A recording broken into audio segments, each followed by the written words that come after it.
All right, everyone. Thank you for taking some time out of your busy schedule to be here with us on a Thursday evening for our multifamily introduction presentation.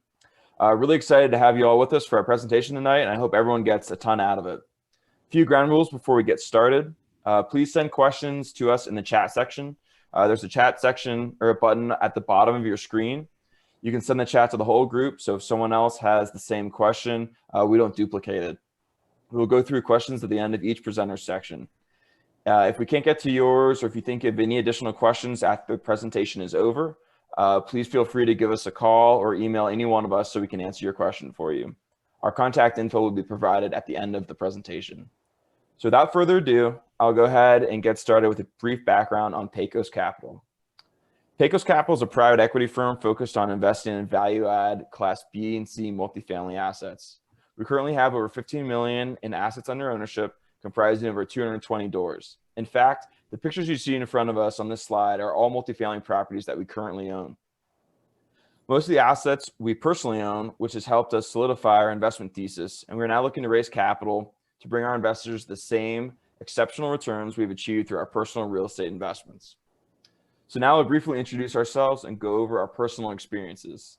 And then after that, Malai will take you through why multifamily, multifamily misconceptions, and multifamily valuation. I'll then go through a case study of a property we currently own, and Mahesh will go over how to invest in multifamily and the next steps it takes to get started. All right, take it away, Malai. Hi guys, this is Malai. So I got started as an IT professional, and I was an accidental landlord in 2004. So that was pretty good. So I figured, I'll get 10 houses free and clear, and that would make my retirement. But so I was on, I was getting one every other year because in California you have to put 20% down, and 20% of a house is pretty high here in California. So after 6 houses, what I found out was the banks don't lend you that easily. They have restrictions of how many houses they lend. So for me, after 6, it was pretty hard for me to get any loans. So I thought, man, there must be a better way to do these real estate things. So, and I just didn't know what to do or how to invest. So I joined a local REIA club in LA, and for about a year, I was just going to every single meeting just to understand and just to learn what options are there. I actually learned, there were so many things that. So many ways that you can invest. There's turnkey properties, probate, tax liens, and things like that, fix and flip. None of that really jived with who I am as a person and what I believed in. And then I came across hard money lending. So I thought, man, this is something that I can do. So I did hard money, and then I realized that that's something that I was not able to scale and make it a real business. I still do hard money, but I just lend to people that I know, and I take first lien on the property, and I just lend about 65% of LTV. But then again, that's just not scalable for me. So then I just dabbled into non-performing notes. So that was really good because it's actually creative financing and real estate. For me, that was pretty good. So I thought, okay, that was the way to go. So I bought a pool of notes, about 30 notes from a hedge fund in New York, and then I bought a pool of notes from a hedge fund in Newport Beach. But soon I realized that was also not something for me, because to work on a non-performing notes, what happens is you have to foreclose on the house, you have to take the house, and you have to displace people. You have to sleep at night knowing that you have displaced somebody, a family. You have displaced a family, right? So that's something that was bothering me, and I just couldn't sleep well. And I said, you know what, this is just not for me. So I sold some of the notes that I had, and I still have some notes that are performing. We worked out with the borrowers, and I just have the notes from that point on. But I just didn't invest more in non-performing notes because that was just not for me. Then I came across multifamily. As soon as I came across multifamily, that hit home run for me. But that's the time when my IT business was taking off. So I really had to focus on IT business. And it was actually growing, exponentially year over year. So I just put a pause on all of the real estate ventures and exposures that I've had. And I was just focusing on the IT business.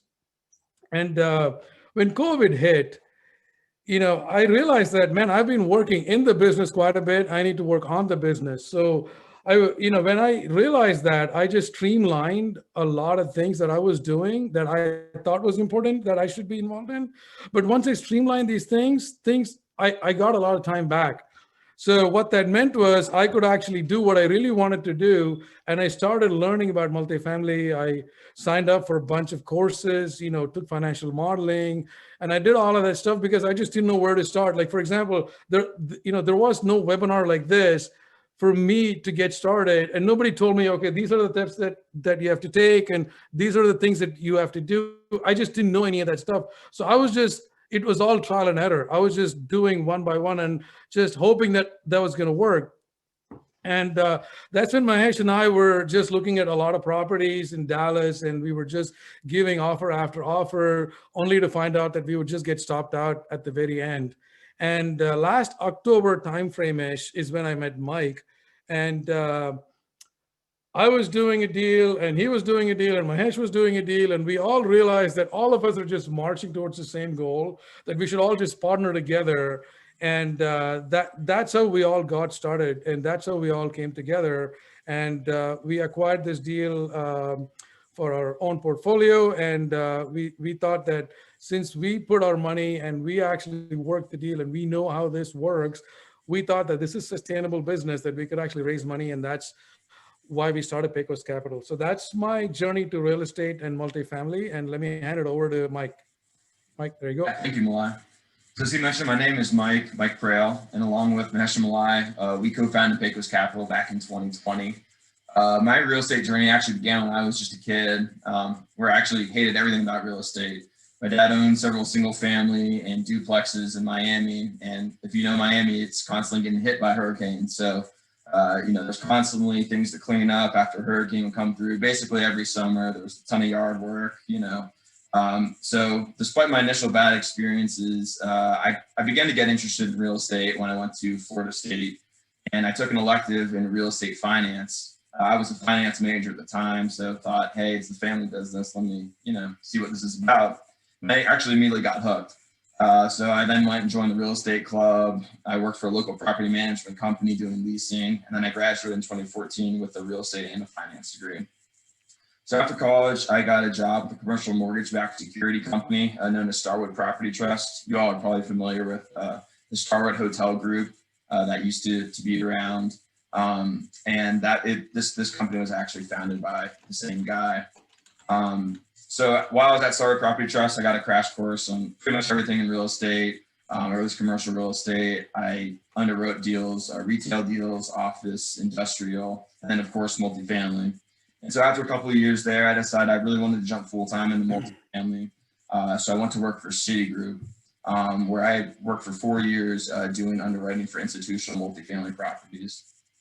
So while I was there, I got a great education on how to underwrite deals, how to look at them, avoid any pitfalls that you can, come up with when looking at a multifamily deal. So my time at Citi was very valuable. I learned all those skills for purchasing, and especially, working for a lender. It helped me out because, 75 to 80% of the purchase price for multifamily deal is often financed through a lender, which makes them one of your biggest and actually most important partners. So while I was at Citi, I actually specialized in underwriting agency debt. And for those of you that don't know, agency debt is Freddie Mac and Fannie Mae. You probably know them as single family housing lenders, but they actually invest and finance multifamily properties as well. And they're one of the best lenders in the multifamily space. So that was a great experience.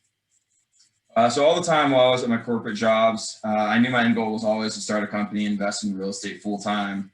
So during my career, I picked up a duplex, and then I picked up a fourplex, and then I picked up a condo, just to, get my feet wet and really understand how this, multifamily business works. But in 2019, I decided I really needed to start, pursuing my dream. And so I bought a 16-unit apartment complex.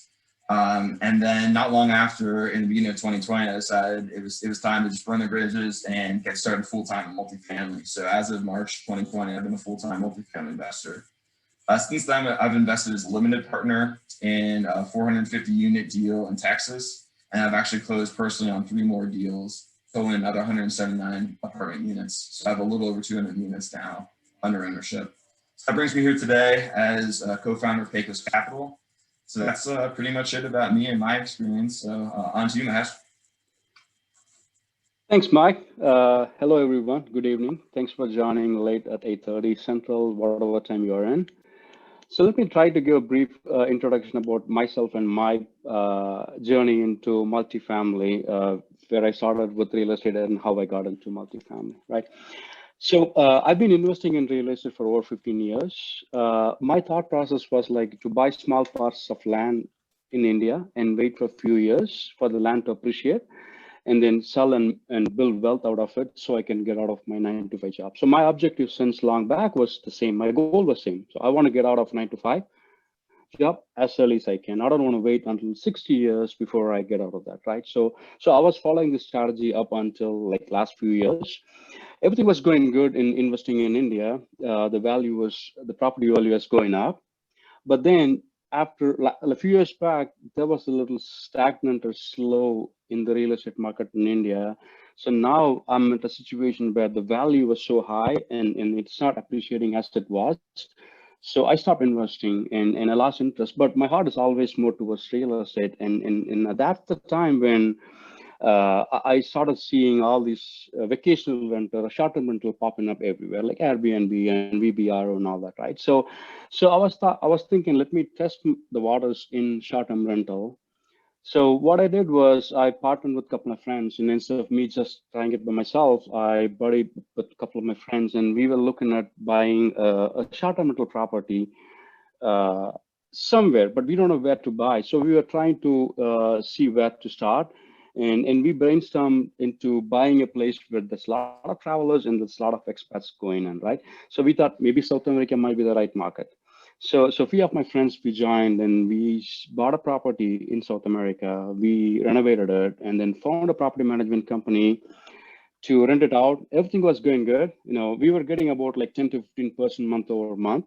But the problem was, okay, so now we had seen that it's going good. But now the question, we want to scale up, again, remember my goal was like, to produce passive income on the side so I can get out of my 9-to-5, right? So when I didn't have more equity or capital to buy more property, we tried to buy, borrow loan, but no lender were ready to loan a property that's in South America first. And that's when I'm in a situation where I have an asset sitting in India, not giving me any cash flow or not appreciating as it used to be.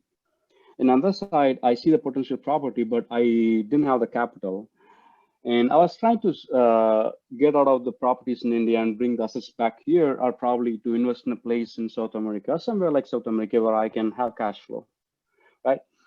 Whatever I was thinking up until now, where I made the smart investment buying in India for valuation or value appreciation, it was not right because I couldn't sell first. It was not easy to sell, and second thing, the paper value of the property is not really the actual value. So you think that you know the ground reality, but probably not, right? That's second. And the third thing was the forex, the biggest hit for me. So when I bought the first property, it was like 35 rupees a dollar, right? Now it's like 75, pretty much like more than half of my value is gone right there. And beyond all that, all the tax complications, bringing the money back. So it was a headache to deal with. What I thought was smart investment was a headache now. And here I see the potential, but I don't have the capital to invest. So this is where I was up until last year. And, on a casual conversation with Malai, I was telling that my asset rich, cash poor situation, and that's when Malai introduced me to multifamily, and he was talking all good about it. You all know that how excited Malai when he talks about some things that he really into it and where he really feels for it, right? And he told me about you don't need to have all the money or all the capital to invest in multifamily, and he was explaining me into all the ways that you can get into multifamily. That kind of excited me on, and later when we decided instead of myself and Mike and Malai pursuing our own goals on different directions, we thought, why don't we work together and march towards the goal of investing in multifamily and building wealth through that. And the result is Pecos Capital, and that's how we found Pecos Capital. And that's pretty much about me right now. Mike, back to you. Yes, thank you, Mahesh. So yeah, now Malai will take us through, why we choose real estate, and then further we'll go into why multifamily as the asset class of choice within real estate. All right, guys. Thank you, Mike and Mahesh. So I'm going to just walk you guys through a couple of things. One is why real estate, and second is what are the asset classes, what are the major asset classes in real estate, and why we think multifamily is the best asset class that you should be in, that we're in, and we're just going to lay out our case, right? So first, let's just talk about why real estate. I mean, it's no secret that the wealthy park the money in real estate, right? This chart that you guys see, can you guys see the chart? I'm actually getting some pings that the screen's not visible. I can see it.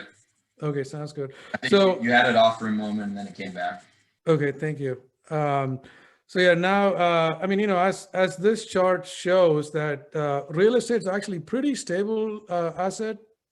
If you guys see this, it's actually giving similar or better returns than the S&P, and it's actually less volatile. That's the key, right? It gives you the same returns, but you can sleep at night, right? The only bad side is this is illiquid asset. You can't just push the button and just get out, right? If like, for example, if there was news like today that the capital taxes are going to go up, right? You can't just push sell in this. This is an illiquid asset. But the reason why wealthy park the asset, money in this is because of this reason. It is less volatile and really solid asset. And this chart was put by Thomson Reuters. I found this quote pretty interesting. This is by Kevin O'Leary from Shark Tank. I believe he has some ETFs that he runs.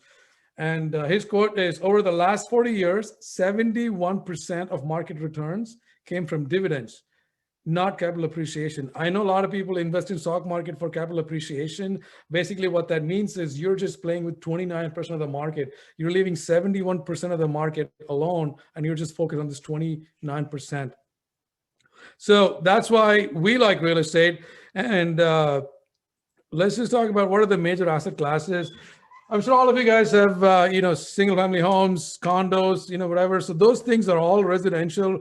There's only two major asset classes, residential and commercial, right? Residential is nothing but single family home, duplex, triplex, fourplex, anything less than four and less is residential. And if it is 4 and less, it's based on your credit worthiness, right?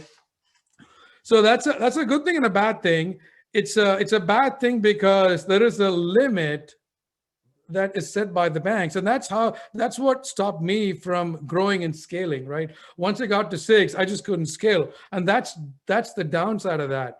And the other major type is the commercial. Commercial has like multiple things in it: apartments, hotel, industrial, office, retail, senior living. There's like multiple things that people can invest in.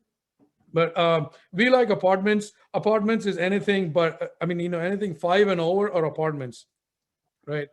So these are the major asset classes. Now let's just talk about why we like multifamily and why we think that's the asset class that you should be in and that we're in. The first reason is cash flow. Cash, to me, there are different definitions, rich, wealthy, and all that stuff. To me, wealthy means you can do what you want to do when you want to do, right? It's having your passive cash flow more than your expenses, meaning you're living a retired lifestyle, meaning you want to work because, you work because you want to work, not because you have to work, right? If you have to work, then you're not wealthy. You could be rich, but you're not wealthy, right? I think Warren Buffett said it best.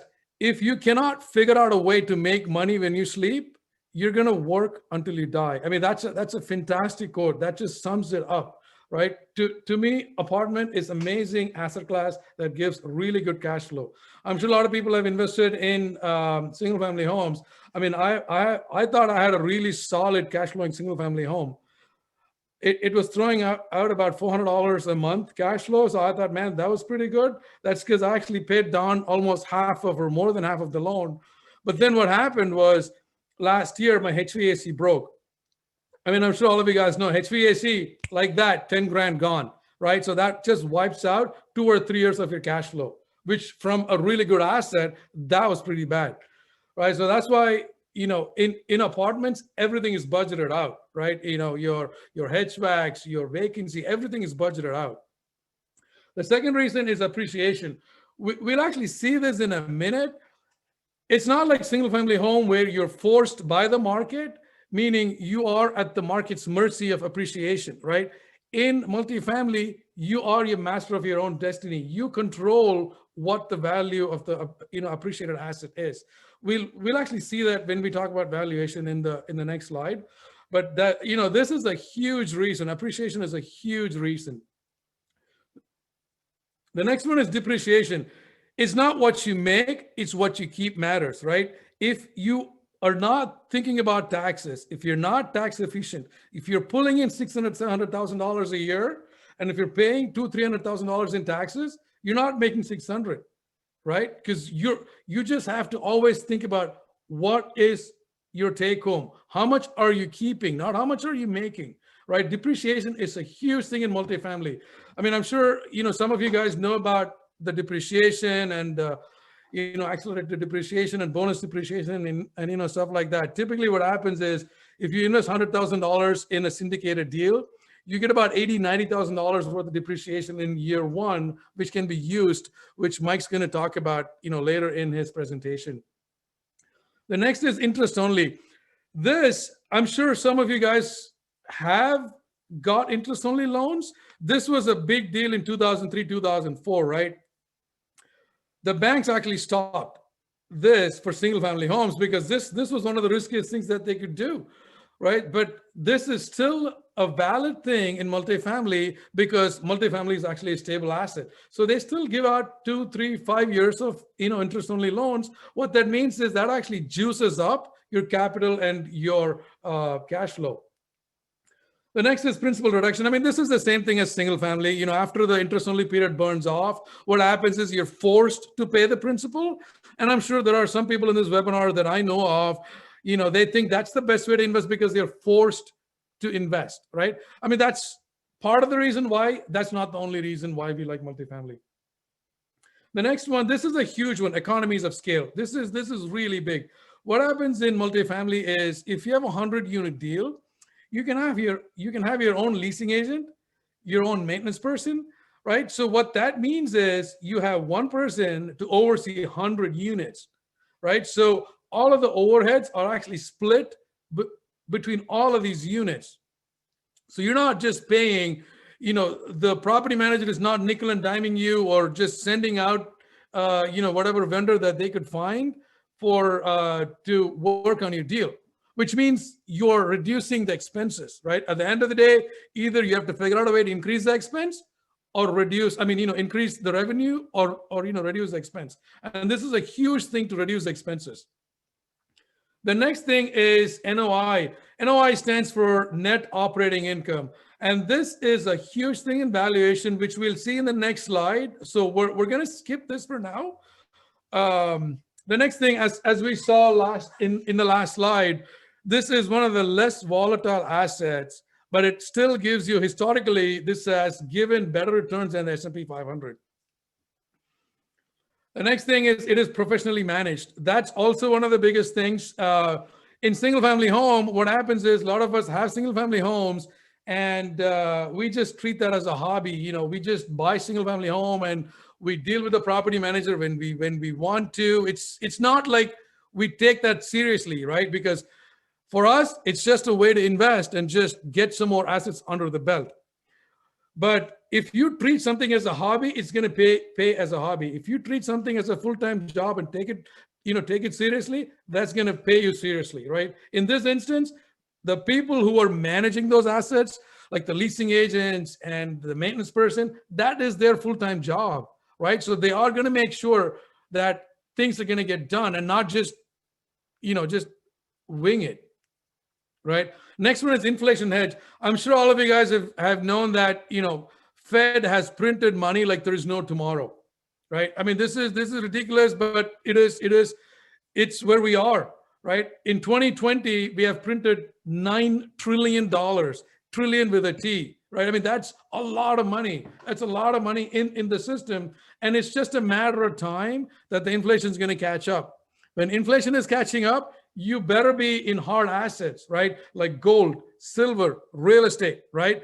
So I mean, I don't like gold and silver because it just doesn't give me cash flow. I mean, I'm just not a big believer of metals as investment. So the next best thing for us is, real estate. And that's, one of the big reasons as well. And also, if you can borrow at 3.5%, and if the interest rate is 3.5%, it's, and if the inflation is 3.5%, what that means is you're technically borrowing for free. So that's also, another big reason. And another one is non-recourse loan. In single family, what happens is you get a loan, you can't pay, the banks will come after you. Why? Because the loan is based on your credit worthiness, not the property, on your credit worthiness. But that's not the case in multifamily. In multifamily, what happens is the loan is based on the property, not you, but the property, right? So the banks will make sure that the property is going to cash flow, because banks put up 90% or 80% of the money in the deal. So they will underwrite the deal like a hawk. So these are some of the reasons why we like multifamily. So, now let's just talk about some of the big misconceptions, because this was, some of the reasons why I didn't get involved, because I just didn't know, because this was just what I thought, right? The first thing is you have to be a big business. I mean, that's not the truth, even though, most of the REITs and insurance companies invest in multifamily. That's not the truth. I mean, look at us, me, Mahesh, Mike, we're just people like yourselves, right? I mean, if we can invest and if we can buy apartments, so can you, right? You don't have to be big business. And also, if insurance companies are investing in multifamily, what that means is insurance companies historically have been risk averse. If they're investing, that means this is one of the safest asset classes. And when they have to pay out the claims, they need cash flow. And that's why they actually invest in, multifamily. And the next one is you have to be rich. I mean, being rich really helps, right? I mean, you can buy the deal on your own and all that stuff. I guess, get me wrong, but you don't need to be rich, right? I mean, if you hear somebody saying, well, for 3 payments of $19.99, you can buy real estate for no money down, you better run. That's not the case, right? Either they're scamming you or they're just after your $60. And there is a reason why these infomercials are done at 2 a.m. in the night. So anyway, you just don't have to be rich. I mean, of course, you do need some money, right? You need some down payment. You need, as an LP, you need about 50 grand. You need about 100 grand or something like that, but you don't need money to get started, at least 50 grand to get started. This is not no money down scheme for sure, but you don't need to be rich. And then the next one is single family experience, right? I mean, this is not the case, right? I mean, I invested in single family because I just didn't know. Nobody, I mean, I didn't have this kind of webinar. Nobody told me that I didn't have to do, all of these things. The only thing I knew was just buy single family and just keep buying and keep buying and keep buying. And as soon as I get to 10, as soon as I pay off, because the tenants are going to pay off my PITI, that means I just get the houses free and clear. That's not the case, right? You don't have to go through that and graduate to multifamily. People can directly go into multifamily. The next one is it's harder to get started. I mean, you have to get started for sure, but it's not hard to get started, right? What happens is most of the people get started as LPs. LPs, limited partner, that Mahesh is going to talk about, later in the slide. That's how I got started, because I was just thinking and looking at all the deals and none of that really made sense to me. So what I did is I just invested with 6 LPs. I mean, 6 people who were doing the deal like this, just to pick their brain, just to understand what they're doing and what, how the deal is structured and, stuff like that, right? So this is, you don't have to make an excuse that, oh, it's just hard to get started. Oh, I just don't know this. I just don't know that. That's just an excuse. You just need to get started for sure, but just don't let that be an excuse. The next one is I need to know everything. If you're the person like me that you need to know everything and you want control, let's just face it, you'll never know everything, right? I'm sorry to break it to you. You're not that smart. I mean, nobody is, it's just an excuse to BS yourself, to not act on it. I mean, that's the truth, right? Because we just all want to be in our comfort zone. It's just analysis paralysis, right? We just want to look at it. We just want to understand it. We just want to do all of that stuff. We at some point, you just have to pull the trigger. You just have to pull the trigger, right? I'm a big believer. I'm a huge believer in ready, fire, aim. You just cannot aim, right? You just have to pull the trigger. Pull the trigger before you're ready. Sure, you're going to miss shots, right? You just recalibrate and just go, come back in again. You just need to show up. So these are the huge misconceptions that, at least for me, these things are big. So now let's just talk about. So if you guys have any questions, just put it up in the chat box. Now let's just talk about asset valuation. Asset valuation is actually a huge mind shift for people who have not done multifamily or people who have not done commercial, real estate. So the first one is, let's just talk about our single family, because this is actually pretty simple to explain and pretty simple to understand. In single family, there is nothing that you have to do in special, right? If you have a house, if your left side neighbor's house sells for 500 and the other side neighbor's house sells for about 510, right? Your house is going to be between 500 and 520. There's going to be about 5% variance, or maybe 10% variance in plus or minus, and that's pretty much it, right? There is nothing you can do to affect the value of that property. I mean, of course, you can't run it to the ground, but there is nothing you can do to make your property worth $1 million, right? Putting in granite, countertop, fancy marbles, wood flooring, and all that stuff. None of that stuff is going to make your property worth $1 million, right? So that's the big drawback in single family home, right? In multifamily, that's not the case.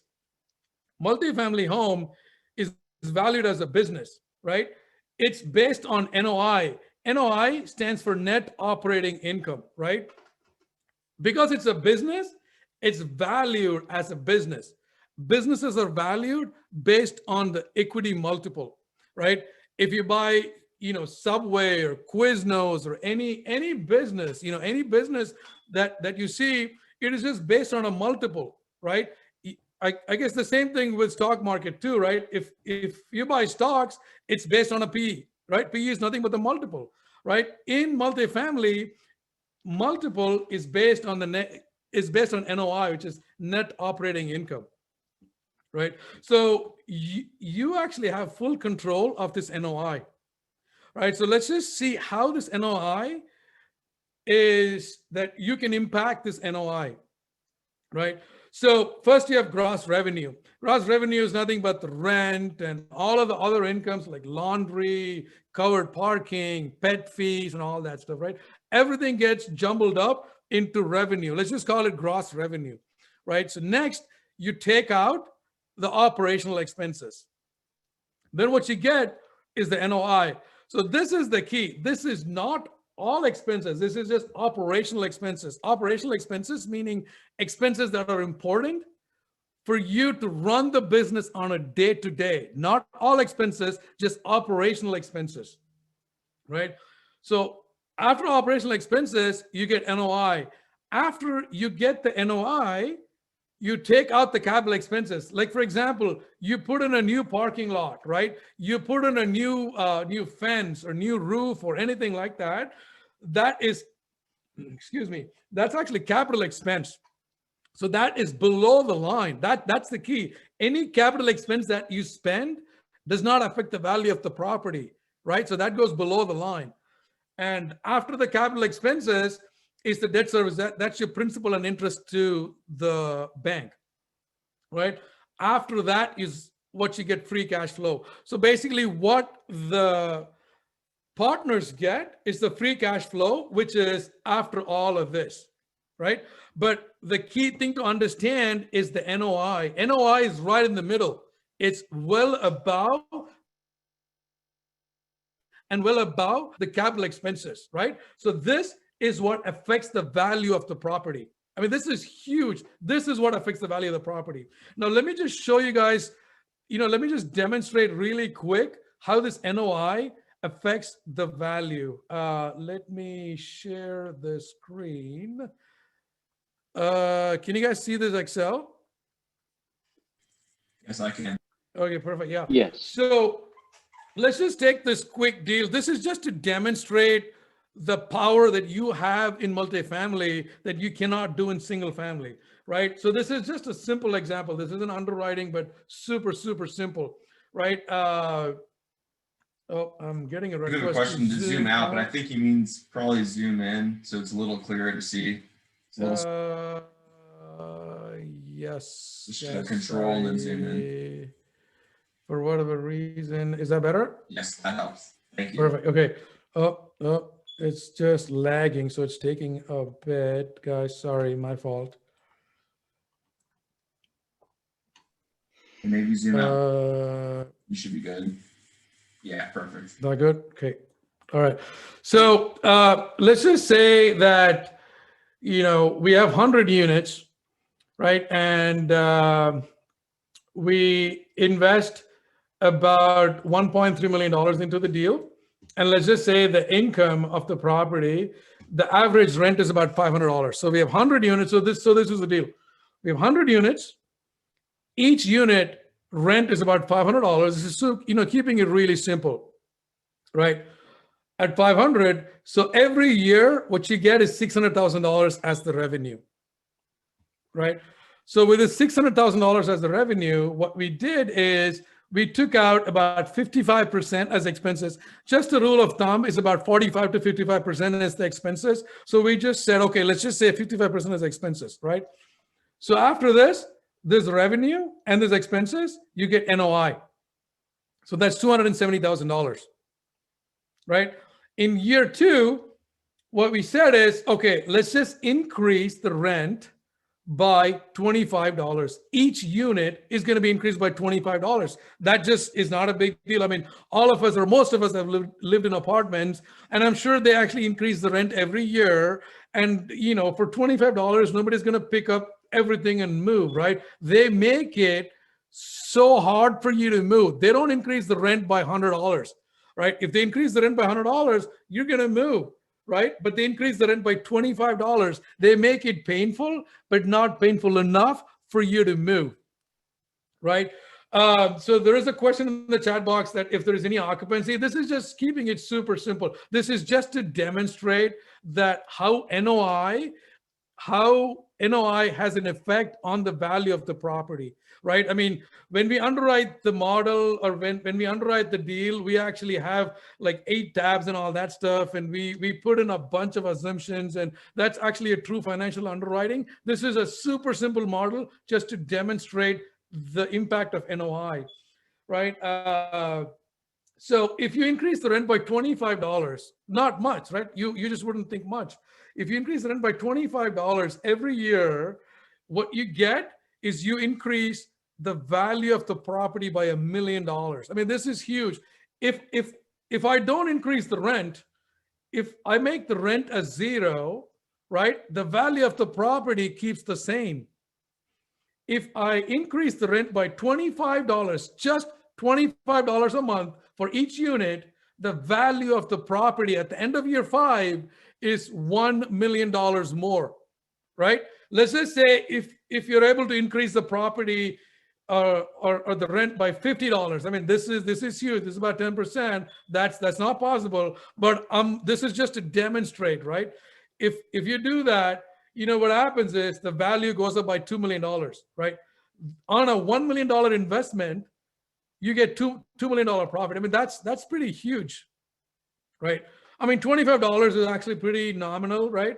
And that's an 80% increase in the investment amount, right? So this is just to demonstrate how powerful this, can you guys see the slide? Sorry, I'm just switching back and forth. Yes, we can.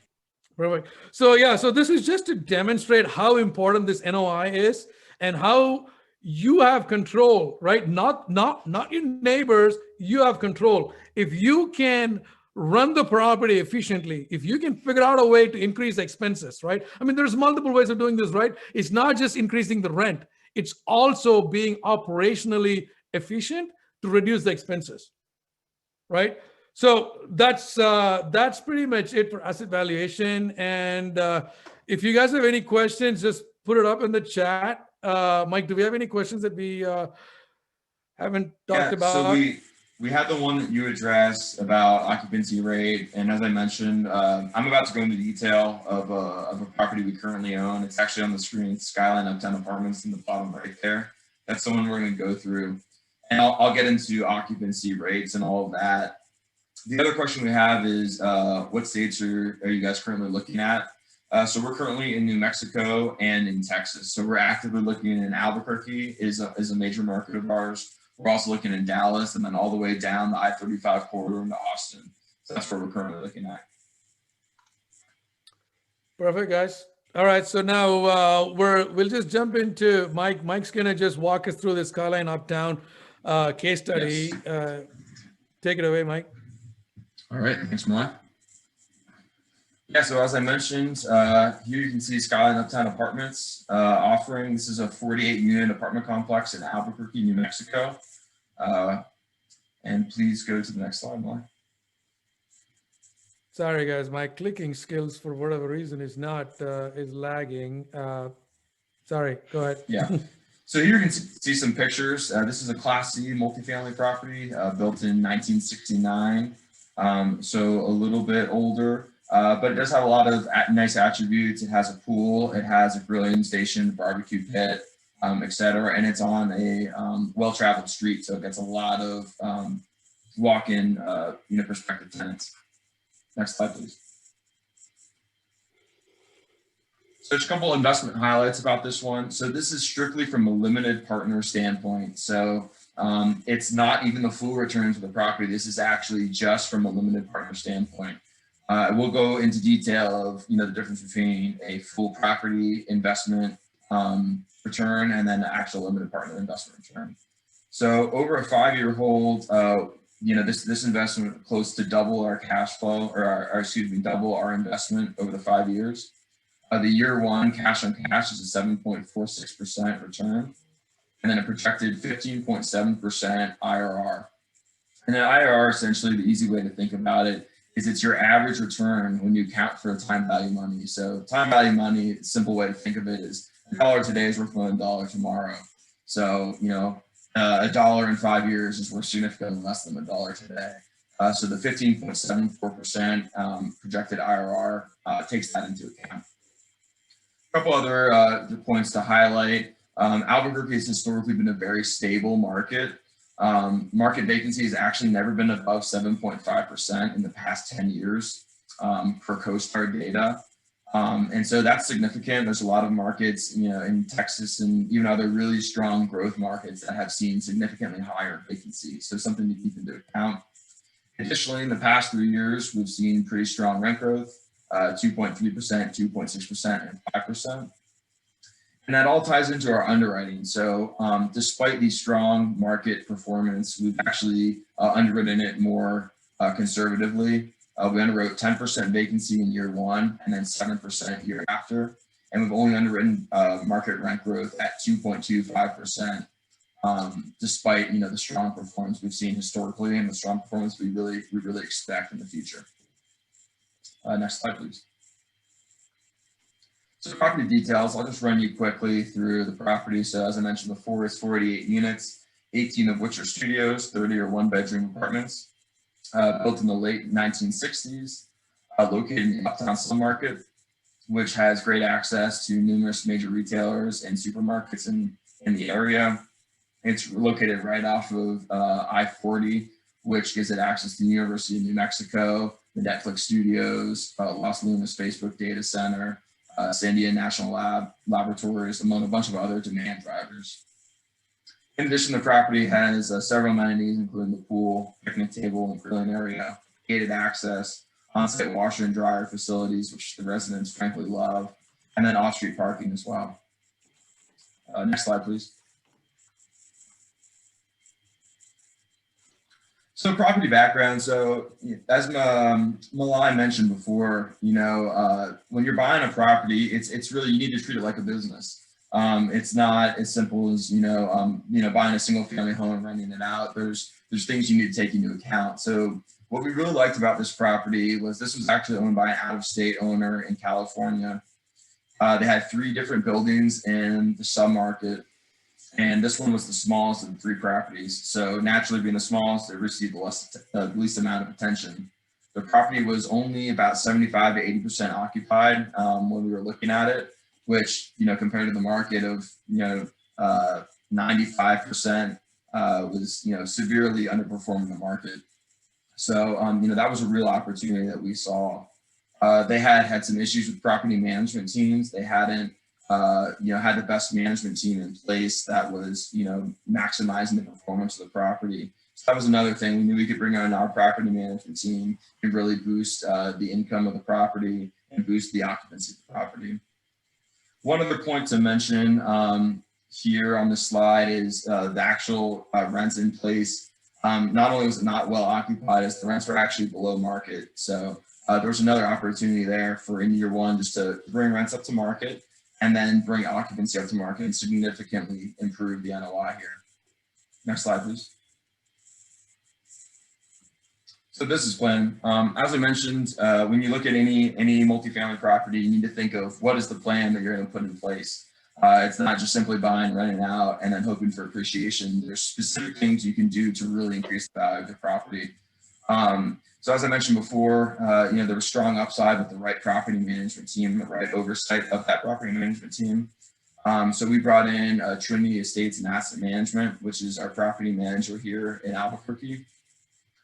So they, have great market expertise and would be able to efficiently lease the units and keep expenses down.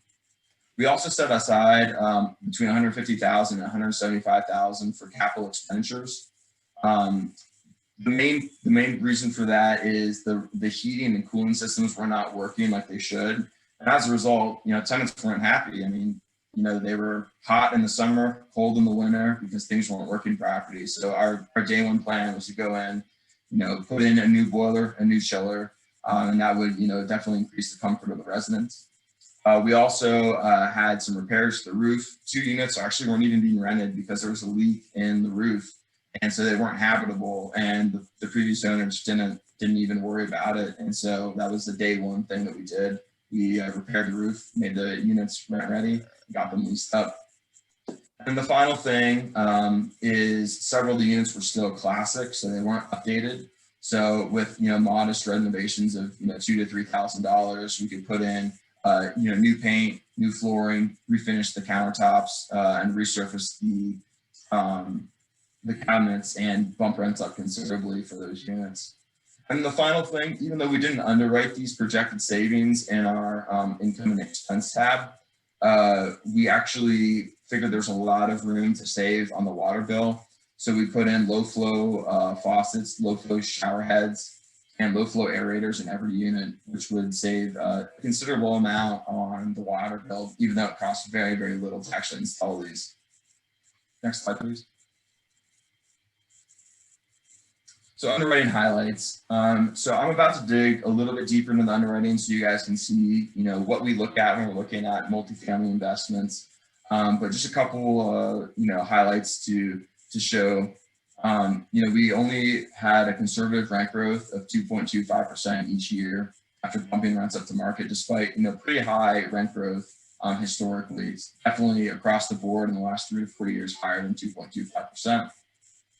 We actually underwrote for our year 1, we underwrote rents at $625 for studios and $700 for 1 bedrooms, despite comps in the market and actually in place at the apartment complex of $650 for studios, between $725 and $775 for 1 bedrooms. And then in year 1, we knew there was going to be some vacancy issues to work out. So we underwrote 10% vacancy and then 7% in year 2 thereafter, despite the current market vacancy of 6.3%. And what has actually compressed during COVID down to closer to 5%. On the expense side, we underwrote utilities a little bit higher. Overall, our expenses were 10.36% higher than the trailing 12 months, which is basically the previous year. And then we had some, the reversion cap rate of 6.5%, which basically means our multiple, we had a higher multiple for when we sell, which at the end of the day basically means we're being more conservative on the valuation based on the amount of revenue we're seeing in place. Next slide, please. Okay, so here I'm going to quickly go in to our year one projections. And I'm going to start with the acquisition costs and the structure of the deal. So the original purchase price was $2.5 million. That's what they were asking for. However, because of the underperformance of the market, the property was underperforming the market, we were able to actually purchase the property for $2.15 million, which on 48 units equates to just under $45,000 a unit. The down payment for this one would be 25%, so $537,000. The bank was willing to give us 12 months of interest only and a loan balance of $1.6 million. We set aside $175,000 for repairs, and then had operating reserves of $50,000 just in case of a rainy day or any unforeseen expenses that might occur. And we estimated closing costs of $67,000 for a total acquisition cost of just under $2.4 million. Our gross potential income, what we projected was $387,000 for year one based on the rents I described before. And then we had a 6% physical vacancy and then a further 4% economic vacancy for concessions, lost lease, and bad debt. So all in, we're at a 10% economic vacancy, despite the market being 6.5. And then, honestly, it's even gotten better during COVID. So that is the effective gross income of $348,000.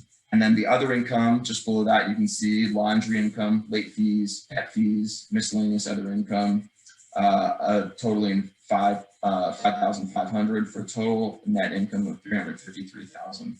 So that's the quick revenue side, fairly conservative here on our income projections based on historicals and based on the market performance. Next slide, please. So here I'm going to dig, in this next slide, I'm going to dig into the expense side. I'm not going to go through every single line item, but you can see that we've got, a budget for every different kind of expense you might see in a multifamily property. Some of the big ones to start with, taxes and insurance. These two are kind of out of your control, so it's good to be conservative on them. Taxes, are set by the local municipality, so it's really important when you're looking at a multifamily deal to really understand how the municipality is going to look at taxes. Just because one state or one county does something doesn't mean that the county that you're purchasing the property is. So it's best to really talk to your local taxing authority there. Next thing is insurance. This one, again, varies state by state. Texas, if any of you live in Texas, have very high insurance expenses. New Mexico, Arizona, we have less natural disasters, a lot cheaper. So just something to account for. Definitely talk to your mortgage broker when you're looking at your insurance expenses. Repairs and maintenance. That's another big line item in apartments, something to definitely budget for. Typically, we like to see at least, $500 to $650 in repairs and maintenance alone. And then additional amount set aside for turnover for make-ready costs. Utilities, this is another big one that can vary depending on property to property. If you have a water leak, your utilities may be way higher. So it's something to kind of know in the market, know what typical utility billing rates are. And then additionally, sometimes in certain properties, tenants actually pay for the utilities. This is an actually all bills paid tenant model. So we pay for all the utilities. So it's just something to know when you're looking at a property of which way you need to look at them. Next, we have the management fee. This one's actually really high at 6% because of the size of the property. Typically in multifamily, you see anywhere from 3 to 4 to 5. Given the size of 48 units, this one was a little bit higher, and we feel like we have a great management team, so they make up for the higher management fee with the performance of the property. And then we have payroll. So payroll is your on-site staff. Think your leasing agent, think your maintenance guy. They're there to make sure the property is running efficiently, smoothly, tenants are happy. Any work orders that are put in place are addressed quickly. So the tenants want to stay, are, willing to renew their lease. And even if there's a rent bump, they're happy because, you're keeping the place well heated, well cooled, there's not leaky faucets, et cetera, et cetera. Finally, another big one to account for multifamily, as Malai mentioned, the NOI is what really drives your value. But it's always good to have capital reserves in place. You don't want to have a leaky roof and not have the money to fix it. So it's always good to set aside money every year to make sure that when that leaky roof does happen, or if a water heater goes out, you name it, whatever comes up, you have some money set aside for that. So we typically like to underwrite at least $300 a unit in capital reserves per year to make sure we have that money set aside for a rainy day. So after all the expenses, we get to a NOI of 147,000. As Malai mentioned before, then you pay your debt service, and then you have the cash flow after debt service of 86,736. Next slide, please. So, okay, great. We just went through income, we went through expenses. What does this all mean, right? So this is the actual cash flow projections as if you bought this property yourself, looked over the property manager, sourced it yourself from the broker, and put your business plan in place. So these are the projections we have. We have a 9.93% cash on cash return year one. As I mentioned before, there was 1 year of interest only on this 5-year loan.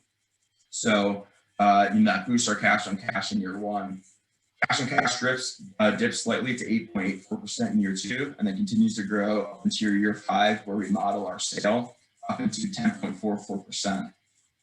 And then in year 5, when you have the sale, not only do you get your $873,000 of your down payment back, but then you also get a $609,381. So on an average annual return basis, this goes to 23.65%, an IRR of 19.72%, and average cash on cash of 9.69%. So remember, this is the full building, not as a limited partner or anything. This is if you buy it yourself, found the deal, work with the bank, et cetera, work with the property management team, and got this property to perform on your own. Next slide, please. So next, we're looking at from a limited partner standpoint. So I raised equity for this deal, and there were some fees involved in it for bringing this opportunity to our investors, but we still had great returns for our investors. So year one, we have a 7.46% cash on cash return. It dipped to 6.5% in year 2, but then grew to 7.79% by year 5.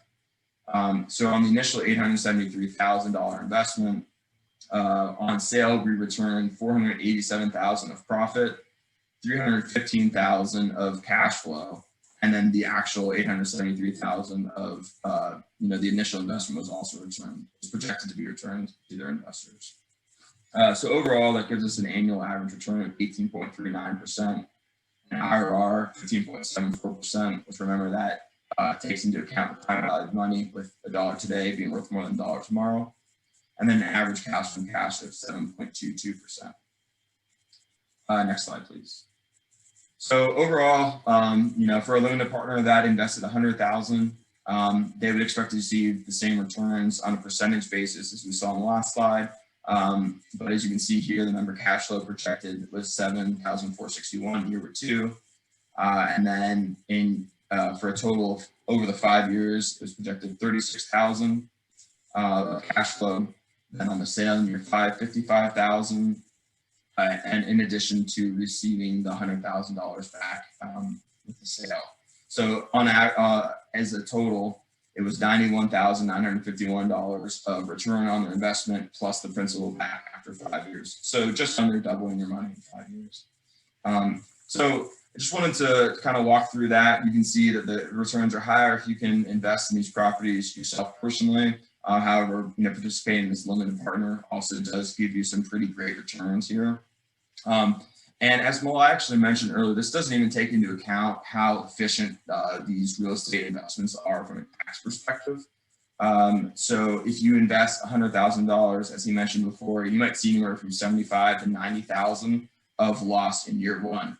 So your $7,461 of cash flow in year 1 is going to be offset completely by a loss from depreciation. So it's a paper loss. It's not an actual cash flow loss. So you'll receive the $7,461 of cash flow in year one, but you actually won't pay any tax on it. So that makes it a really efficient vehicle. And, you know, given that if you invest $100,000 and you receive $36,000 of cash flow over the term of the 5 years, none of that is actually going to, you know, pay cash. This is all subject, of course, to your, you know, individual, you know, tax situation that you're in. And of course, you know, as laws change, you know, these things can change, but as the way they're written now, this is the kind of opportunities you see available to you. And next slide, please. All right, questions. Great job, Mike. So there was a question. It says, you guys have invested in various locations. I'm curious, how do you go about screening locations? Where to start? Yeah, that's a great question. So I have properties. My fourplex is actually in Nashville, Tennessee, where I worked for 4 years when I was working at Citi.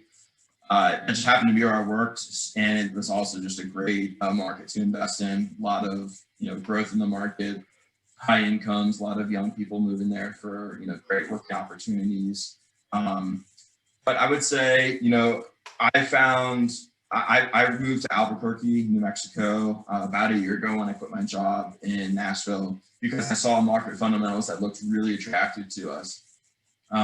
What we saw was a really stable vacancy, which, you know, you can, like I said before, you can see a lot of variance in vacancy in markets. And that's one of the great things about Albuquerque. There's not a ton of land to develop. We've got mountains and Indian reservations or Native American reservations all around us. So not a ton of land to develop. So it's hard to, you know, find anywhere to develop a new multifamily site. So, you know, that's things you can look at: historical vacancy trends, obviously a growing economy, a growing population. That's all very important. You don't want to be somewhere where, you know, the population is declining, because that's, you know, the population is your demand for apartment rentals. So, you know, we've basically, I would say Albuquerque to me is a stable market that I think has a lot of growth potential. Texas has a ton of growth potential, booming economy, very landlord friendly state, as is Tennessee, which is where my fourplex is. So there's a ton of different like metrics you can look at when you're looking at investing in a market. But I would say, you know, follow the population growth. That's number one. Follow the job growth. That's kind of right there with number one. You know, median income, that's always important. There's a ton of statistics you can look at, but at the end of the day, you want to be somewhere where there's going to be demand for your apartments. And so population growth, job growth, those are all important things. Quality of life, cost of living. That's one of the things I love about Albuquerque. It's really affordable to live here. So, you know, in the pandemic, we've seen a ton of people move here as a result, because, you know, they've moved out of really high cost markets, you know, working remotely. They can come here and buy a home for, you know, a third of the price that you can buy in certain markets in California or, you know, Colorado. So all those kind of things combined, long-winded way to say it, all those things combined are things you should look for in a market when you're investing. The next question is, do you underwrite value appreciation into your numbers? Yeah, so our value appreciation, so it's a little difficult to explain, but the way we do it is, as Malai mentioned, value appreciation is underwritten by the NOI. So as he mentioned, multifamily trades on a cap rate. So you can essentially think of it as an equity, you know, multiple is what it trades at. So if you're at a 5% cap rate, you're at 20 times your NOI is what the multiple of the property will trade at. So what we project is, I projected a 6.5% exit for this particular deal. Exit cap rate, that is. And so you have to bake in a cap rate on the exit. So current cap rates are around 6 to 6.25%. So by underwriting at 6.5%, we're actually being a little bit more conservative than what is in place in the market. And we're actually seeing cap rates compress a ton in Albuquerque right now, because there's a lot of demand for apartments here, because it's been such a stable market through the pandemic. We're having a lot of people moving here. So we do We do model equity growth in there or appreciation, but it's all based on cash flow. So we're not modeling in just based on some random number. There's a whole, there's a set of criteria that we look at when we model that in. Good question. So the Okay, next, Malai, do you want to hold on to the questions until we are done with the remaining part of the presentation? We got 20 minutes left. okay, sounds So good. we'll So go to the slide. there was one more. So that's gonna exactly. So that's gonna talk about. Mahesh is gonna talk about that question, which is coming up next. So Mahesh is going to talk about how to invest and what are the ways you can participate in multifamily. So just really quick, I know some of you guys have texted me and asked me in the past, what's in it for you guys and why do you guys do this? Why are you wasting time? And all that stuff. The main reason is the way we think about this process is if we educate 100 people on how to do this, what's going to happen? It's just law of averages, right? 90 people are going to consume this information and not do anything, right? That's just how things are. 5 people out of the 100 are going to be aggressive. They're going to buy into multifamily and they're going to learn about this and they're going to do the deal on their own, right? The other 5 are bought into multifamily. They just don't have the time or they just don't have the patience to deal with all of this stuff, but they want to participate in all of the upside. So they would invest in companies like us, like Pecos Capital, and we would do the deal. We would run the deal and they would get all the upside. So that's our intention. Our intention is to teach as many people as we can. So one, we teach the people and they go and do on their own or they invest with us. Right. So that's the motivation for all of this. So anyway, Mahesh, take it away, please. Thank you. Thanks, Malai. Thanks, Mike. I hope you guys enjoyed Malai's intro into multifamily and Mike's case study. Just checking out time. We got about 19 minutes before we close this meeting. So what I'm going to try to do in this time, like in the next 10 minutes, is try to explain you guys how to get into multifamily. There's multiple ways to do it. So I'm going to walk one at a time and then explain it in detail within 10 minutes, whatever I can, okay? So Malai. Sorry. Okay, you're still playing with the PowerPoint, okay. Okay, so there is 4 ways you can get into multifamily, right? So one is buying your own deal. And the second is partnering with somebody and buying a multifamily, right? The third one is syndicating a deal. And the fourth option is investing as a limited partner, right? So let's go in detail and see, what each one is about. Like, so before we go in detail and look at all these options, I just want to give you a quick update on what's needed to get into multifamily. Very simple, right?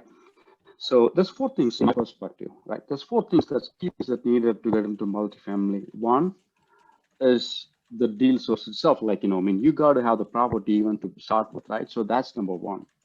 Number 2 is the equity, or in single family we call that as down payment, right? So that's the second key thing. The third one is the debt or the loan from a lender for the remaining 20% or 70%, whatever, for that property that you're trying to buy, right? That's number 3. And the fourth one, which is key, it might not be key in the beginning, but that's important in the long run. That's the asset management, not the property management. You have somebody else doing the property management. You need to do asset management. Managing the property management itself is a job, right? So these are the 4 key things. So what I'm going to do is I'm going to try to explain how these 4 key things fit in these options, right? So the first one, buying your own deal, right? So that is something, if you have the time, if you have the equity, if you have the connections with the brokers who deals multifamily, that's the best option to go with, right? So you definitely need to have the time. You definitely need to have the equity to buy in, and you got to have the options to buy the debt and then do the asset management, right? So that's the best option for somebody who has the money and somebody who has the time. And on the flip side, there's a lot of learning curve, right? So you should know how to do an asset management. You should have a lot of contacts with the deal brokers to make sure the deal keep flowing in. And it's not just, okay, so for example, so if you're trying to buy one property, it's not that one property, right? So you might be looking at 100 different properties before you pick and choose what you want. So what that means is you have to have a continuous relationship with the broker and have in continuous contact with the broker to buy the property, right? So so that takes a lot of time and energy. So if you have the time and energy, that's the way to go. You are going to be your own boss. You don't have to answer anybody. You can sell it or you can refinance it anytime you want, right? That's number one. Right. The second option is doing a JV or partnering with someone, right? So as I was explaining, so the key, remember the four things, right? So one is the deal itself, equity, and the debt service, and the fourth one is the property management or the asset management, right? So if you lag on one of these things, let's say I have the experience working with the lenders or experience with the deal brokers, but I don't have the equity, right? I can do a JV with somebody else who have the equity, right? So the good thing about this is, so you're kind of leaning on somebody else who you trust with, and you're sharing the work with them, but you're still getting into multifamily, right? So that's option number two. So the third one is raising money or syndicating, right? So this is the only quadrant where money is not the limit, right? So if you look at buying your own deal, or if you look at JV, if you, the equity is limited. If I have $1 million, that is all I have. I cannot go beyond that. So let's say, for example, I'm looking at a $10 million property, right? So let's say if I want to put 20% down or 30% down with all the upgrades I want to do, that's like $3 million. If I don't have the $3 million with me, what I would do is I'll put in whatever I have, then I'll go with other folks who have the capital and raise money and then syndicate the deal, right? So to get into this bucket, usually people who already have experience, dealing with multifamily, either buying your own deal or probably investing as a limited partner or even doing it as a JV, this might be the ultimate goal that you want to get into, right? So this is pretty much like you're at a point where you're a little bit professional, you know how to manage the deal, you know how to manage the assets, you know how to raise money. That's the third option. The last and the easiest one is being as a limited partner, right? So this is, I would call this as the entryway into multifamily. So for example, people who are doing like 9-to-5 job, who don't have time, but they still want to have a pie in the multifamily, that's the way to go. So what you do here is you let the professionals source the deal, you let the professionals manage the assets, and you don't have to spend any time. You just get a small pie of the property, and then all you do is just collect checks every quarter as your dividend. Okay, so we got 13 minutes, so I'll try to go to the next slide, and then we'll open the floor for more questions. Okay, I got to be honest here. We spent a lot of time preparing this slide, the next one, then looking for other deals. So this is the most animating slide that we ever done, and all the technological expertise goes to Malai. Thank you. Okay. Is that So I mean, yeah, I guess go ahead. That's a little bit of a dig at Malai. Right. Thank you. Malai, you can take it as a compliment or as a complaint, whatever.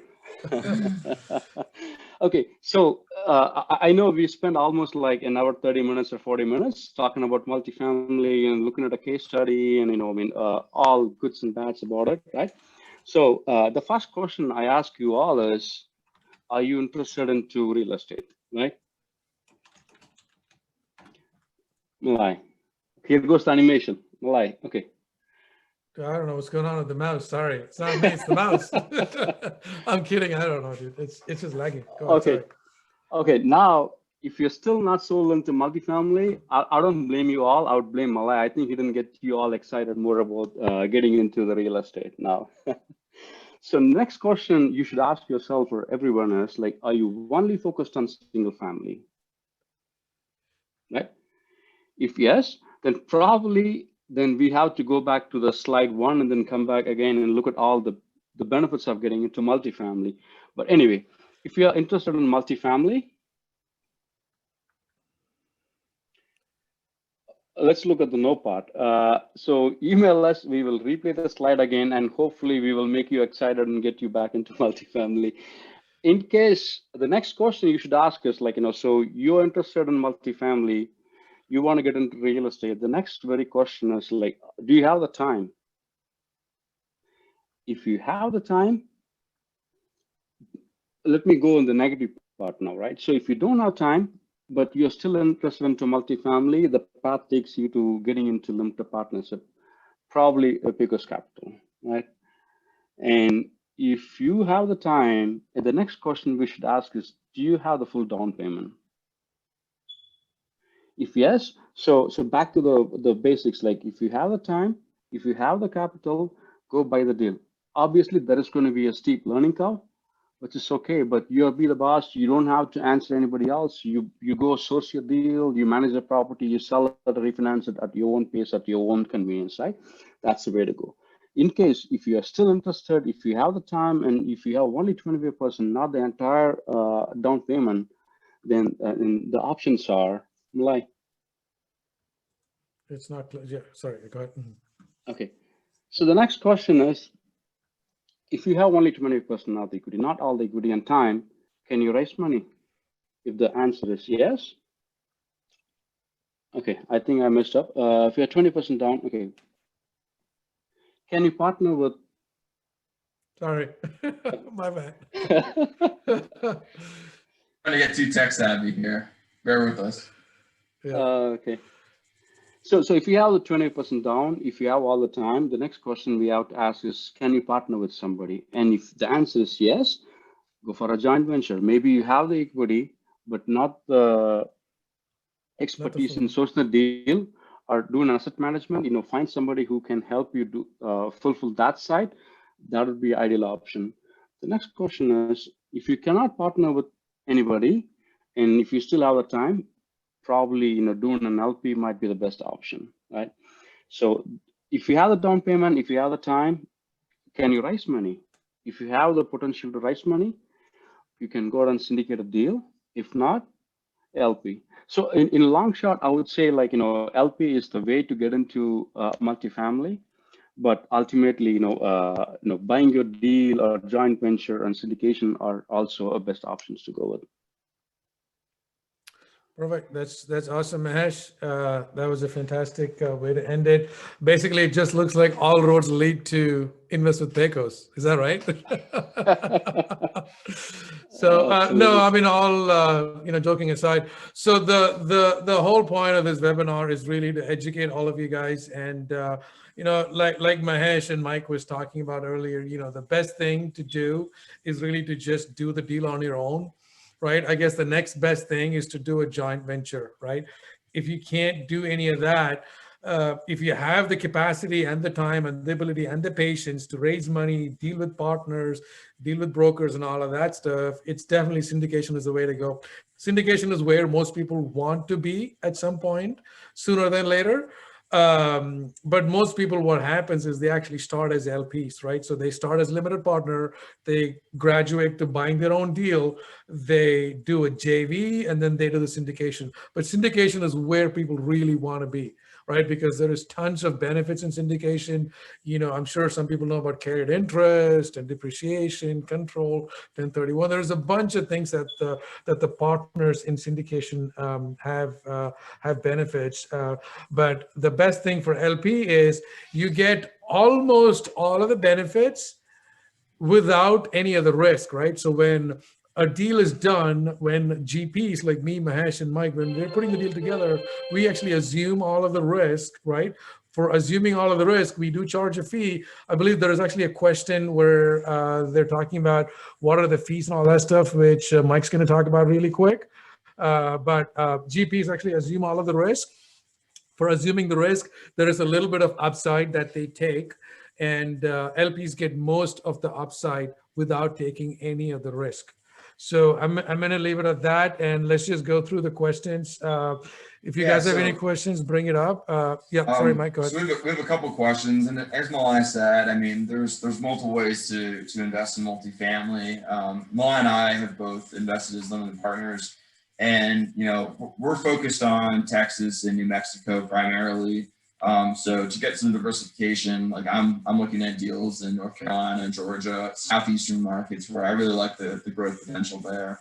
So even if you are investing in your own deals, looking at a limited partnership is a good way to go, just to get some diversification. So diversification is not just for stocks or bonds or any of that stuff. It also equates to real estate as well. So that's kind of why I'm looking at limited partnerships as well.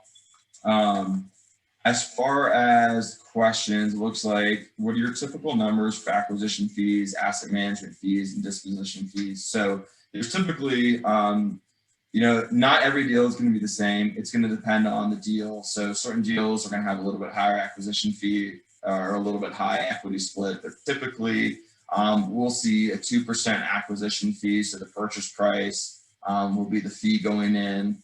Asset management fee will usually be 1 to 1.5% each year of revenue, not of value, like you'll see in a lot of hedge funds. It'll be of revenue, so it'll just be an expense, a line item on the income statement. And then we actually don't charge disposition fees. Typically, what you do is you have the acquisition fee, the asset management fee, and then the general partners get a portion of the equity as well. So we get a little bit of upside. But typically what we also do is there's usually a preferred return. It depends, like I say, it depends on the deal. Every deal is a little bit different. It's very important if you're looking at a general partner to invest with, that they are very upfront with their fees. Not even just with us, there's other general partners out there. Just make sure that they're disclosing what their fees are. And not just trying to hide things or put in like weird little fees that you might not notice, because that's just, that's not being honest, frankly. So, just make sure that they are disclosing all fees if you're investing with a general partner. And then secondly, I'd say, all of our, offerings that we would have would be net of fees. So as I showed you in our case study, there is the total property return, total property cash flow, total property IRR. But then we also show the LP version of it. So that was net of all fees. So whenever we have an offering, it'll be net of all fees. So all the fees will be baked in there. So whatever numbers you see or what we're projecting has the return without the fees included in there. So Mike, the next question is, why wouldn't GPs want to exit in 5 years unless you're a public REIT? Yeah, so that's a great question. It really depends on the business plan for the property. So, so a really great example, the case study that I showed during my part of the presentation, Skyline Uptown. We bought that just under a year ago. We bought that in May. We've actually received a LOI for $60,000 a unit, which equates to just under $3 million. If you remember the slide, we put in like 2.15 was the purchase price, and then we had about 150,000 for improvements and a couple other closing costs and that kind of stuff, which brought it up. But at the end of the day, that would still be a pretty sizable return for less than a year to have that pop up. So. It really depends. If we get a great off-market offer and it makes sense to sell, we could potentially exit within less than 5 years. One thing to remember is these are illiquid investments. So if the GP is modeling, an exit in 5 years, but the value by year 3 is already where we're projecting in year 5, we may make the decision to sell. But we're typically going to make the decision that's best for all of our investors and ourselves at the end of the day. So it really depends case by case. We'll always have a projected time frame to purchase and sell, so projected hold period. But like I say, if you get a great offer and we're doubling our money in a year, like that's a great opportunity. We can all take our money and go find the next deal to invest in. That's a great point. And then the next one is, I own a bunch of residential properties in New Jersey. I always buy close to where I live, thinking it's easy to manage. When you invest in multifamily, do I need to consider buying close to where I live so I can oversee the property? Staying close to multifamily property, is that a myth?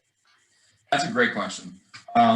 that's something I'd always heard. My dad, you know, as I mentioned, he was a single family and duplex investor. He always bought everything he owned was in Miami, still is for the most part these days. I think it is important. It's very important to know what you're investing in, know the stock market you're investing in. You need to do your due diligence, do your research, know what you're getting into.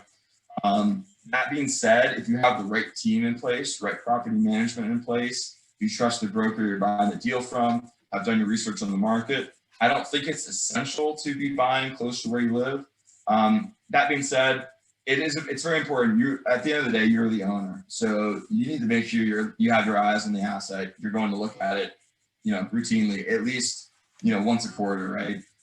So I would say knowledge of the market is very important, making sure you know what you're getting into, and then understanding that market, and then going to visit the asset. Because at the end of the day, this is a hard asset. You need to make sure it's in good shape. The property manager is doing what they're saying.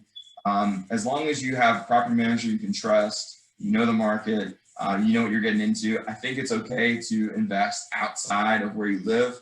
But again, you need to have some time to oversee it, and you need to make sure you're comfortable with where you're investing. So, you know, I currently live in New Mexico. I learned the market really well by living out here. So I think I know all the different submarkets, all the different challenges to different areas of the city. But it also, you know, if I moved out of town or if I looked at another market, as long as you know what you're getting into at the end of the day, that's what's most important. And boots on the ground and ground team. Super important too. Right, boots on the ground and ground team, because the team. Yep. This is, I mean, you know, that's a good segue to the next point. Exactly, it's a team sport. It is not an individual sport. You have to have team players. You need to have asset manager. You need to have property manager. You need to have a proper team, a good team, a team that you can trust.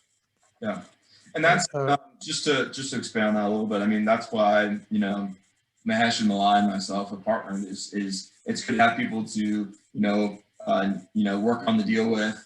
Someone that if we're out of town or if you're on vacation or whatever, you can help you overseas. So that's the kind of the values of having a joint venture. But really just being able to, you know, rely on your team. That's what's important, whether it's your partner on the deal, your property manager, your broker, all these people are parts of your team and all, you know, essential parts of the team. The next question is, the property values are gone up because of lower interest rates. When the interest rates go up, the values will go down. Is it still a good plan to go towards single family or multifamily? Yes, interest rates. I guess I'll take this one, and then Malai and Mahesh, you can chime in. I mean, interest rates are a risk for single family home and multifamily investments for sure. One of the things I like about multifamily is you can lock in a long-term rate. Pay down your principal, increase the value. So even if, you know, interest rates do go up over, you know, 5 to 10 years, you should be able to offset any interest rate gain with increase to NOI, et cetera. I'll also say, you know, interest rates are down a lot. They've bumped up a little bit here in the last several months. However, I think, you know, the offset of interest rates and inflation, yeah, interest rates may go up, but we may have enough inflation that, you know, the inflation of the property values is going to kind of offset those increases in interest rates. So there's kind of those components. Another thing, this is just my personal belief. This is by no means like fact, but I do think that, you know, interest rates, we're probably going to be in a low interest rate environment for the foreseeable future.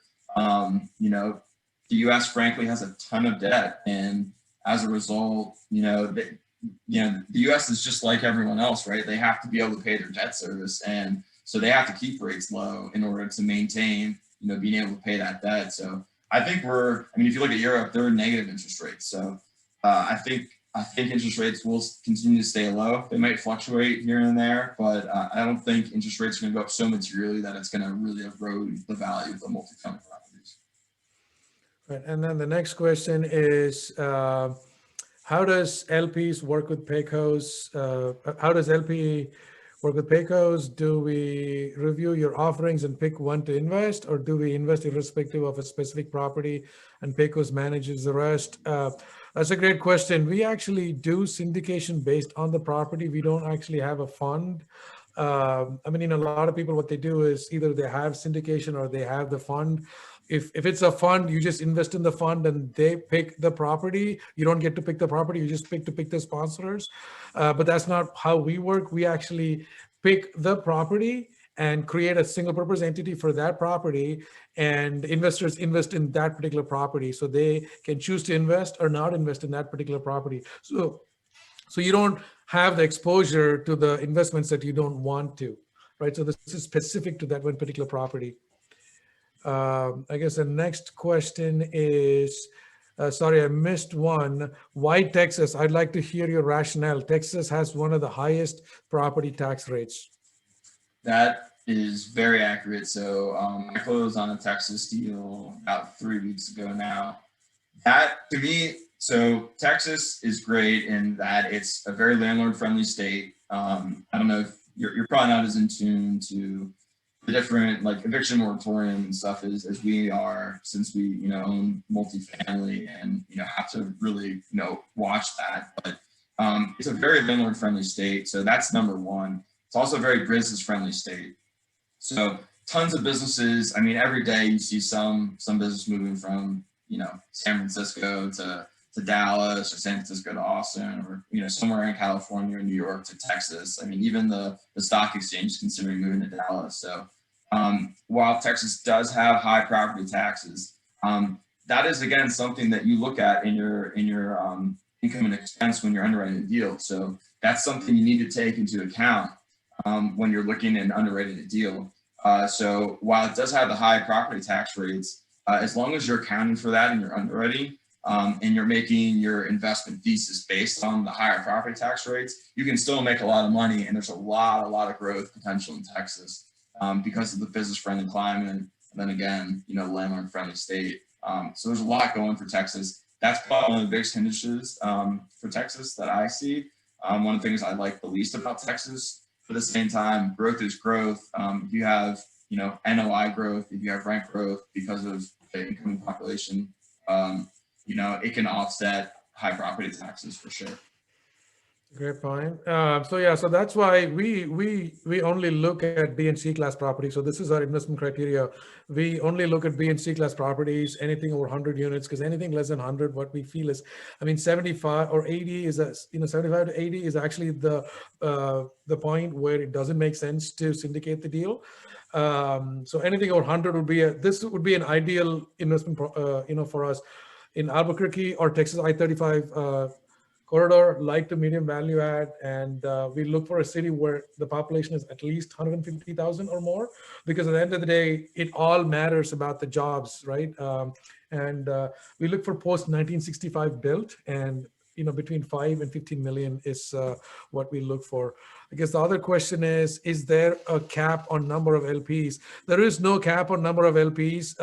Basically, the way we work is when we get a deal, we have to have prior existing relationship with the LPs. We present the deal, and if they want to invest, they invest. The only limitation is LP, if somebody's investing as an LP, they can only invest less than 10% of the equity in that deal, just because of certain restrictions by SEC. Even though this is a private placement memorandum and private offering, this is governed and I guess all of the rules and regulations that apply to a huge company that's listed. Those SEC stuff is also that also applies here. So we have to be SEC compliant. So what that means is we can't take, if anybody's investment is over 10%, then that just brings up a little more complexities. So that's one. And then two is we have to have prior existing relationship with the LP who's investing with us. So that's that. Any other question that I missed? Malai, so there was one question, I think you touched on it, but I'd like to expand a little bit more. Sugu asked if we look at potential A and B properties. So we definitely look at B properties. We haven't looked at A properties as much, and there's a couple reasons for that. I mean, Class A properties are, for those of you that don't know, are typically your newer properties, typically more luxury. And those are usually renters by choice. And what you're seeing a lot, especially with COVID, is renters by choice are moving to the suburbs, they're buying houses, they want to have a little bit more space. And so the Class A, there's a little more flexibility, a little bit more variation. So I really like the Class B and C space a little bit more, because it's usually a renter that needs a place to live. They can't necessarily afford a home, but they still need something safe and affordable. So if you're in a B or C class property, there's always going to be that demand of people that can't necessarily afford to buy the home, but still need that place to live. So I think the demand is there. And then in addition, I think for some emerging tech in the Class A space, that might reduce the cost of construction. You're certainly not seeing it now. If anyone knows, cost of lumber is higher than ever, right? But in the future, I think there are potential with 3D printing, for example, for Class A stuff. So there's going to be more supply, more pressure on Class A, reducing prices. So for that reason, I personally like Class B and C more, because I think there's just always going to be the demand for it. People always need a place to live, and you're never going to be able to replicate B and C properties for the price that can make it make sense for the rents that you achieve. So for those reasons, that's why I'm primarily looking at B and C properties. That's a great point, Mike. You cannot build a Class B property. Yeah, you certainly can't build Class C. I mean, we're in Albuquerque, we're buying stuff for 50 to 60 to 70,000 a door, and you just can't build for that cheap here. You can't build for under 100,000. So it's just, you can't create competition for what we're purchasing and what we're investing in. So because of that, there's always going to be the demand. Okay, there's one last question. It's already like 11 minutes past the time. So one last question. This is how it goes. Like with BC class renters, do you run into problems like not paying the rent and having to evict? I don't know, Mike, Malai, who want to take this? Yeah, that's a great question. It's kind of hard to believe, but even during COVID, B and C have been doing pretty solid. Even though some of the renters have not been paying, what we've done is we've actually worked with the property managers, because there is so much assistance that people just don't know, right? So we actually work with the property managers and have them apply for the assistance on behalf of the tenants, right? So once we get the money, the government cannot give the money to us, but the government can give the money to us through the tenants, right? So there is so much help that the tenants can get that they just don't know, right? So we actually help the tenants to get that money. And COVID, we have not had that many issues. If you see the multifamily collections, it's about 90% is the average. I mean, it's crazy to believe, but it's about 90%, between day 1 and day 5. I mean, it's pretty stable. I mean, I can say, on like Skyline, for example, the property I presented, we're seeing by the end of the month, we're seeing pretty typically 90% collections. Usually I'll have a couple residents that can't pay, but you can work with them. We've received several different subsidies from different governmental authorities. I mean, you're seeing a real effort from the government to keep people in their homes, help them make the payments even without the eviction moratorium. So I know when COVID first hit and the eviction moratoriums hit, your first thought was, well, why would anyone pay if they can't be evicted? But at the end of the day, people want the stability. They don't want to have the fear of losing their home. They don't want that on their track record. Even B and C tenants, I mean, everyone wants a safe, clean, and affordable place to live. So if they can stay in their home that they're in, we have our property managers, our professional property managers in place that work with the tenants, to collect the rent. They work with the authorities that help them, apply for the subsidies on their behalf. So we've seen a lot of success in that. And even without the subsidies, most of the tenants have been able to pay through one way or another. So it's been eye-opening, and it's really reaffirmed my belief in multifamily because of that. Because as you'll see, retail, hospitality, office, all of those, there's a lot of lost demand for those assets, but the multifamilies remain pretty strong. Okay. Thanks, I think that's all the questions we have. So our contacts are right here, you guys. So if you have any questions, contact any of us, Malai at pecoscapital.com, Mike at PecosCapital.com, Mahesh, PecosCapital.com. It's actually pretty simple. And obviously, this is actually friends and family group. It's not like we don't know people in the webinar. It's actually just friends and family. So please feel free to reach out to us. I mean, we are here to educate. We're all about educating. The more people we educate, we benefit. So we're here. So please use us as a resource. Mike and Mahesh, any closing thoughts? No, I think that's kind of it for me. Thank you everyone again for joining. Thursday night. I know we went a little over here, but hopefully you got some value out of this presentation, and helps you on your start to multifamily journey. Yeah, I just want to thank you for everybody joining. I know there are a few folks from East Coast. It's almost like 11 p.m. their time. So thank you for dialing in and staying with us all this time. Looking forward to hear from you guys. Any questions? Email us, call us. Thank you. Thank you. Bye. Thank you. Bye. Good evening. Bye.